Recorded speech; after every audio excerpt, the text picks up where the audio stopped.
اعوذ باللہ من الشیطان الرجیم، بسم اللہ الرحمن الرحیم۔ ایس آر جی کے تمام معزز ممبران کو میرا سلام پہنچے۔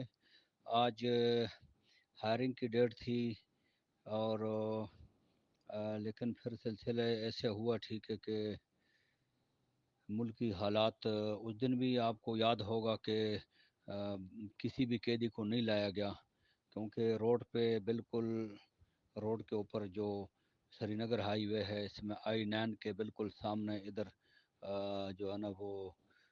فضل الرحمان صاحب کی پارٹی کے لوگ تھے، اور جب ہم وہاں سے پھر تاریخ ختم ہو کے واپس ہم آئے تو راستے میں مجھے دیکھ رہا تھا کہ کنٹینر وہ ہٹا رہے تھے۔ تو آج بھی سچویشن کوئی ایسی ہے، ملکی حالات اس قسم کے ہیں کہ آج جو ہے نا وہ تحریک عدم اعتماد کے لیے انہوں نے بلایا ہوا ٹھیک ہے، اور حالات جو ہے نا وہ گم مگو کا شکار ہیں حکومتی، تو اس بنا پہ جو ہے نا وہ حالات کے پیش نظر انہوں نے ڈیٹیں کینسل کر دی ہیں، اور صرف ہماری نہیں کی ہوگی، باقیوں کی بھی کی ہے ٹھیک ہے۔ تو یہ سچویشن ہے، باقی یہ ہے کہ دیکھتے ہیں ٹھیک ہے، آگے کوئی ڈیٹ ملتی ہے تو فردر آپ کو بتائیں گے کہ بھئی کیا ہے۔ ویسے بھی آج جو ہمارے جج تھے وہ ڈبل بینچ کے جج تھے ایک، وہ چھٹی پر تھے، تو یہ بھی بیچ میں وجہ ہوں گی، وہ ان کو پتہ ہوتا ہے کہ یہ ہونا، تو اس حساب سے وہ چھٹی اٹھا لیتے ہیں۔ چھٹی تو کی وجہ سے تو یہ ڈیٹ کینسل نہیں ہوئی ہوگی ٹھیک ہے، بالکل یقیناً ملک کے حالات کی وجہ سے ہی کینسل ہوئی ہے، لیکن ان کو پتہ ہوتا ہے کہ اس پہ کچھ نہیں ہونا تو وہ پھر چھٹی نکل جاتے ہیں ٹھیک ہے۔ تو یہ بھی بات ہے، تو اب دیکھو اگلی ڈیٹ جو بھی ملتی ہے ٹھیک ہے، اس کے حوالے سے آپ کو پھر اپڈیٹ دے دی جائے گی ٹھیک ہے۔ لیکن یہ ہے کہ اگر آپ ویب سائٹ کو بھی دیکھیں تو کل اس پہ کچھ اور تھا، اور آج جو ہے نا وہ یہ لکھا ہوا ہے۔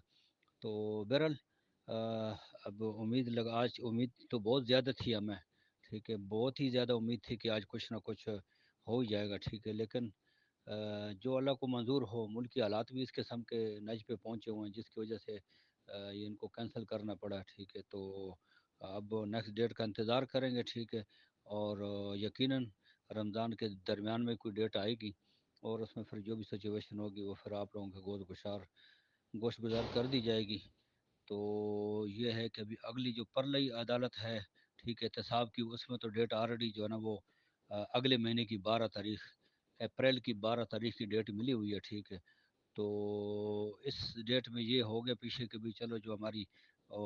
بھابھی تھیں وہ لاہور سے آئی تھی، انہوں نے کیس کو جو ہے نا وہ جوائن کر لیا، اور وہاں سے ان کی ضمانت بھی ہو گئی۔ تو اب یقیناً امید ہے کہ رمضان کے بابرکت مہینے میں جو ہے نا وہ یہاں پہ ہائی کورٹ سے جو ہے نا سیف الرحمان صاحب کی بھی ضمانت ہو جائے گی یقیناً، انشاءاللہ اللہ نے چاہا تو، اور پھر آگے سے جب وہ باہر آئیں گے تو پھر کوئی کام سیدھے ہونے شروع ہو جائیں گے تیزی کے ساتھ، کیونکہ یقیناً وہ بھی اندر بیٹھ کے تنگ آئے ہوں گے، بیماری اور باقی مسائل نے اس کا بھی جینا جو ہے نا وہ مطلب اجیرن کر دیا ہوگا۔ تو اب وہ جب آئیں گے تو یقیناً جو ہے نا وہ اس کی کوئی بہتری کی طرف زیادہ تیزی کے ساتھ کوئی پیش رفت کریں گے، اور یقیناً جس طرح انہوں نے بارہا کہا ہے اس حساب سے وہ اس سسٹم کو بھی کوئی پروٹیکٹ کریں گے یا کوئی ترتیب بنائیں گے، لوگوں کو بھی ریلیف دیں گے، تو ان کے کہنے کے مطابق باقی اللہ خیر کرے، دعاؤں کی اپیل ہے، اللہ تعالیٰ نے چاہا تو انشاءاللہ رمضان کے مہینے میں کوئی بہتر کی خبر آئے گی انشاءاللہ ٹھیک ہے جی۔ بہت بہت شکریہ، اللہ حافظ، السلام علیکم۔